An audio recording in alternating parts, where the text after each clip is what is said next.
பிரியமானவர்களே, இயேசு கிறிஸ்துவின் நாமத்தில் உங்களை நான் வாழ்த்துகிறேன்.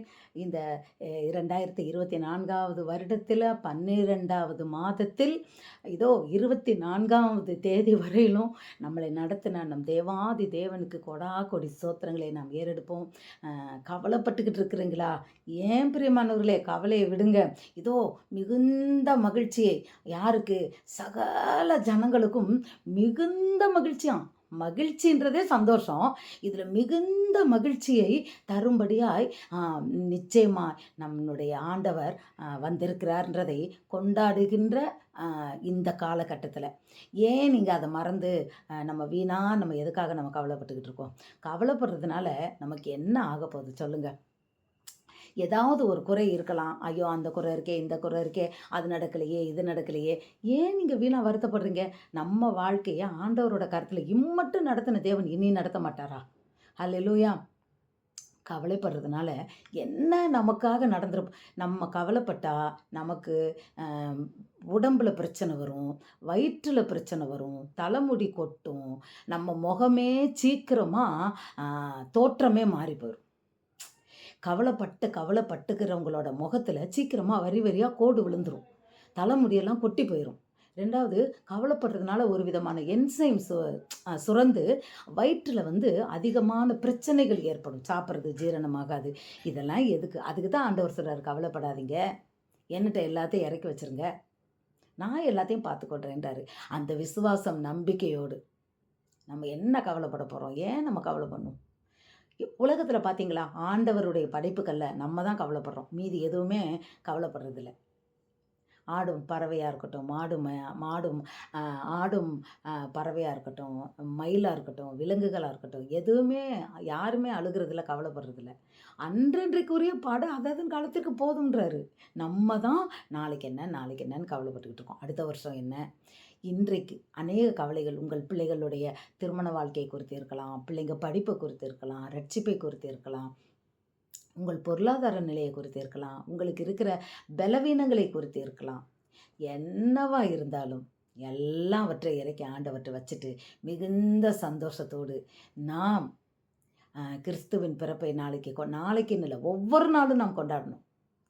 இது சும்மா டிசம்பர் 25, ஆனால் இயேசு கிறிஸ்து எனக்காக தான் பிறந்தார், என்னுடைய பாவங்களை தொலைப்பதற்கு, என் சாபங்களை முறிப்பதற்கு அவர் பூமிக்கு வந்தான்ற அந்த நினைவு, அந்த சந்தோஷம், மிகுந்த சந்தோஷம் நம் வாழ்க்கையில் ஒவ்வொரு நாளும் இருக்கும்போது கவலையே பட வேண்டாம்.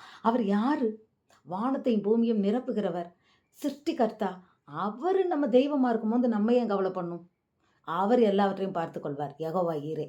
ஆபிரகாமை கூப்பிட்டு பிள்ளையை பலியிடுன்னு சொல்லும்போது பாருங்கள், எவ்வளோ கவலை இல்லாமல் பலியிடுறதுக்கு கூட்டிகிட்டு வந்தார்.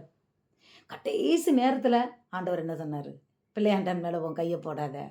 நம்ம ஆண்டவர் என்றைக்குமே என்ன தெரியுமா? Climax hero. லாஸ்ட் மினிட் வரையும் நம்ம விசுவாசத்தை டெஸ்ட் பண்ணி பார்ப்பார். ஆமாம், என்னால் செய்ய முடியும்னு நினைக்கிறாளா? இவன் நினைக்கலையா? சரி பார்ப்போம். அவளா போகிறாளா? போய்கிட்டே இருக்கட்டும். எப்போ வர்றாளோ அப்போ பார்ப்போம். அந்த விசுவாசத்தை காணப்ப அநேக இடங்களில் அவர் கேட்குறாரு. அந்த கானானிய ஸ்திரியை சொல்கிறாரு, அந்த பிசாசு பிடிச்சவனோட மகன் தகப்பன் சொல்கிறான், ஆமாண்டவரே என்ன விசுவாசத்தை போக்குன்னு சொல்கிறான். உன் விசுவாசத்தின்படி உனக்கு அந்த விசுவாசம் அப்படின்ற ஒன்றை கர்த்தர் கனப்படுத்தி நம்மை ஆசீர்வதிக்க வல்லவர். நீ விசுவாசித்தால் தேவனுடைய மகிமையை காண்பாய். அப்புறம் எதுக்கு நம்ம கவலை பண்ணும்? நம்ம அவரை விசுவாசிப்போம், அவருடைய வல்லமையை விசுவாசிப்போம், அவர் நாமத்தை விசுவாசிப்போம். நமக்காக தான் பிறந்திருக்கிறாரு. ஏன் கவலைப்படுறோம்? ஒரு வீட்டில் ஒரு குழந்தை பிறந்தாலே எவ்வளோ ஹாப்பியாக இருக்குது. நமக்கு உலகத்தை தேவனை படைத்த, உங்களையும் என்னையும் படைத்த அந்த தேவனே பூமியில் பிறந்திருக்கிறாருன்னா நம்ம எவ்வளோ சந்தோஷப்படணும் சொல்லுங்கள்? நம்ம ஏன் துக்கப்படணும்? துக்கப்பட வைக்கிறது யார் தெரியுமா? பிசாசு, சாத்தானோட கிரியை. அவன் தான் நம்மளை துக்கப்பட வைப்பான். கர்த்தருடைய பிள்ளைகள் மகிழ்ந்து களி கூறணும், ஆனந்த சந்தோஷம். இந்த வார்த்தைகள்லாம் பாருங்களேன், எனக்கு அதை வாசிக்கும்போது ரொம்ப ரொம்ப ஆச்சரியமாக இருக்கும். மகிழ்ந்து களி கூர்ந்து ஆனந்த சந்தோஷத்துடனே உம்மை துதிப்பேன். என்ன ஒரு வசனம் பாருங்க. மகிழ்ந்து களி கூர்ந்து ஆனந்த சந்தோஷம், நாளுமே ஹாப்பினஸ்ஸை தான் குறிக்குது. பிரியமானவர்களே, இன்றைக்கு உங்கள் கவலையெல்லாம் இறக்கி வச்சுருக்க கர்த்தர் உங்களை இந்த வார்த்தையின்படி உங்களை ஆசீர்வதிக்கிறார். உங்களை உங்களை மகிழ்ச்சியினாலும், களிப்பினாலும், ஆனந்தத்தினாலும், சந்தோஷத்தினாலும் நிரப்பப் போகிறார். ஆமென். அல்லேலூயா. நாம் என்ன நம்புறோமோ அது அப்படியே நடக்கும். வேணா நீங்க பாருங்க, நடக்கத்தான் போகுது. ஒரு பெரிய சந்தோஷம், ஒரு பெரிய விடுதலை, பெரிய அற்புதங்கள், அதிசயங்கள். வாழ்க்கையில முடியாது முடியாது நினைச்சதெல்லாம் முடிய போகுது. கவலைப்படாதீங்க. வேணாம். கவலையே படாதீங்க. அதுக்கு பதிலா ஆண்டவரை துதிக்க ஆரம்பிச்சிருங்க. வருத்தப்படவே வேண்டாம். அந்த வருத்தத்தை பிசாசு கொண்டு வரும்போதே முழங்கால் படியிட்டுறணும். புஸ்தகத்தை தூக்கி முன்னாடி வச்சிடணும், பாட்டு புஸ்தகத்தை. தேவனை நோக்கி பாட ஆரம்பிக்கணும். அப்ப சாத்தானும் ஒளிஞ்சிருவான், நம்ம கவலையே ஒளிஞ்சிரும். அப்ப துதியில தேவன் வருவாரு. அவர் மகிமையை நமக்கு வெளிப்படுத்துவார். உண்மையில பிரியமானவர்களே, உங்க வாழ்க்கையில நீங்க இதை அப்ளை பண்ணி பாருங்க. துதி எடுத்தால் சாத்தான் ஓடுவான். முறுமுறுத்தா திரும்பி வந்துடுவான். அதனால எதுக்கும் தேவனை முறுமுறுக்க வேண்டாம், கவலைப்பட வேண்டாம். நம்ம ஆண்டவரோட பிள்ளைகள். எதுக்கு நம்ம கவலைப்படணும்? ஏன்? நம்ம கவலைப்படுறதுக்கு என்ன இருக்கு? நடக்கட்டுமே. நம்ம ஏன் சூழ்நிலையை பார்க்கணும்? சூழ்நிலையை மாற்ற வல்ல தேவாதி தேவனுடைய முகத்தை மாத்திரம் நோக்கி பார்ப்போம். அவரால் எல்லாம் முடியும். பாருங்க, கற்ப உதிரல் நின்ற சாராளுக்கு பிள்ளை கொடுக்க முடிந்தது. செத்து போய் 4 நாளா நாறி போய் கிடந்த லாசருவே நீ வெளியே வா என்று சொன்ன அந்த வார்த்தை மூலம் உயிரோடு வெளிவந்தான். அது மாத்திரமில்ல, இயேசு கிறிஸ்துவோட பந்தியில உட்காந்து சாப்பிட்றான். என்ன அற்புதம்! இந்த அற்புத தேவன் பிறந்திருக்கிறாரு நமக்கு. உங்களுக்காய் எனக்காய். நம்ம ஏன் கவலைப்படணும்? சொல்லுங்க. பாடைய தொட்டா மரித்தவனே உயிரோடு எழுந்திருக்கிறான். என்ன அற்புதம்! குருடன் பார்வை அடைகிறான், செவிடன் கேட்கிறான், ஊமையன் பேசுறான். இதுக்கு மேல என்ன வேணும்? நம் வாழ்க்கையிலும் எந்த சூழ்நிலை குறித்தும் அஞ்சாதபடிக்கு, பயப்படாதபடிக்கு, கவலைப்படாதபடிக்கு இன்றைக்கு தைரியமாய் என் மீட்பர் உயிரோடு இருக்கிறார். யோபு சொன்னதுனால தானே அவருக்கு 2 மடங்கு ஆசீர்வாதம். பாருங்க. அல்லேலூயா.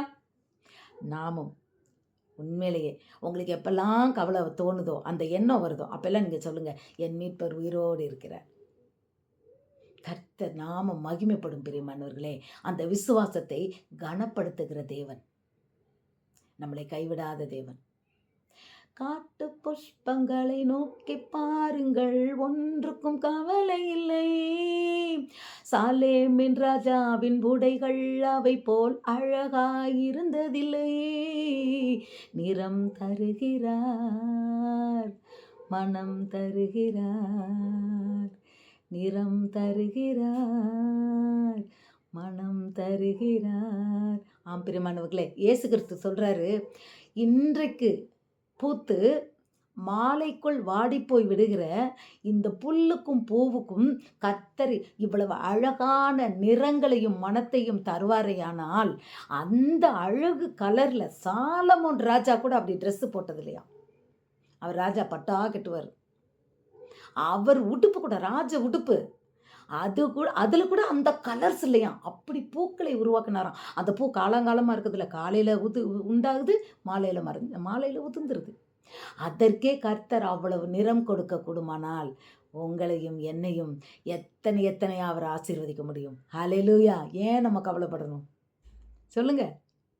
இன்றைக்கு இந்த வருடத்தோடு, இந்த 2024 24/12/2024 உங்கள் கவலையை குழி தோண்டி மூடி புதைச்சிருங்க. இனி அது மேலே எழும்பி வரக்கூடாது. நம்ம வாயில் என்ன வரணும்? துதி வரணும், மகிழ்ச்சி இருக்கணும், சந்தோஷம் இருக்கணும், கர்த்தருக்காக ஏதாவது செய்யணும், நல்ல வேதத்தை நம்ம சத்தியத்தை நம்ம சொல்லணும். துதிங்க. கவலையை மறந்து கிறிஸ்துவுக்காய் நம்ம வாழ்ந்தா போதும். எல்லா கவலைகளையும் மாற்றி தேவன் ஆசீர்வாதமாய் அப்புறம் என்ன செய்வார் தெரியுமா?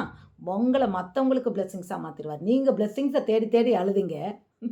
நீங்கள் கவலையெல்லாம் விட்டுட்டு அவரையே தேட ஆரம்பித்தவொடனே உங்களை தூக்கி ஒரு உயர்ந்த போஸ்ட்டில் வச்சுருவார், உயர்வை கட்டளையிட்டுருவார். நீங்கள் யார்? மற்றவங்களுக்கு அன்பை கவலையை போக்குறவங்களா இயேசு கிறிஸ்துவனுடைய ஒரு ஸ்தானாதிபதியாய் உங்களை கர்த்தர் உருவாக்குவார். உங்களால் மற்றவர்கள் கண்ணீர் துடைக்கப்படும், கவலை மறையும். இந்த 2024ல இனி யாருமே ஆண்டவரோட பிள்ளைங்கள் கவலைப்படாது. யாருமே கவலைன்றத வேண்டாம், எடுத்து போட்டுருங்க. குழி தோண்டி புதைச்சிருங்க. இனிமேலும் நான் எதுக்கும் கவலைப்பட மாட்டேன்றத முடிவெடுங்க. இந்த 2024ல அற்புதமாய் நம் தேவன் அவர் சொன்ன வார்த்தையின்படி நடத்துவார். அவர் உங்களுக்கு கொடுக்குற எந்த வார்த்தையாக இருந்தாலும் அது ஒன்று கூட கீழே விழுந்து போவதில்லை. சொல்கிறார்ல, உங்கள் தலைமுடியில் ஒன்று கூட என் சித்தம் இல்லாமல் கீழே விழாது. அப்போ அவர் சித்தம் இல்லாதபடி ஒன்றுமே நடக்காது. சில பிரச்சனைகளை ஏன் பிசாசு கொண்டு வருகின்றான்னா, நம்ம தேவனுடைய சத்தம் கேட்கல, அதுதான் கொண்டு வரான். நம்ம வீட்டுக்குள்ளே பிசாசின் சத்தம் ஒலிக்குது, டிவியில் பிசாசின் சத்தம், செல்லில் பிசாசினுடைய படம் போட்டோ, செல்லு வார்த்தைகள், அதனுடைய பாட்டு எல்லாம் வருது. பிசாசு கூடயே நம்ம குடியிருந்தா எப்படி இல்லையா? தேவனோடு நம்ம ஐக்கியமாக இருப்போம், கவலையை மறப்போம், கர்த்தர் கரம் பிடித்து கொள்வோம். புதிய ஆண்டில் தேவனுடைய கரத்தை பிடித்து கொண்டு ஒரு தகப்பனும் பிள்ளையுமாய் அவரை விட்டு நீங்காத படிக்க புது வருடத்தில் நாம் பிரவேசிப்போம். உண்மையிலேயே கர்த்தர் உங்களை மகிமையாய் நடத்துவார். தேவனுடைய மகிமை உங்களை சூழ்ந்திருக்கும். உங்களுக்கு இருக்கிற எல்லா கவலைகளையும் கஷ்டங்களும் மறையும். மற்றவர்களுக்கு நீங்கள் ஆசீர்வாதம், மகிழ்ச்சி, களிப்பு, ஆனந்தம், சந்தோஷம் கொடுப்பவர்களாய் உங்களை தேவன் மாற்ற ஆசீர்வதிக்கிறார். ஒப்பு கொடுப்பீர்களா? God bless you.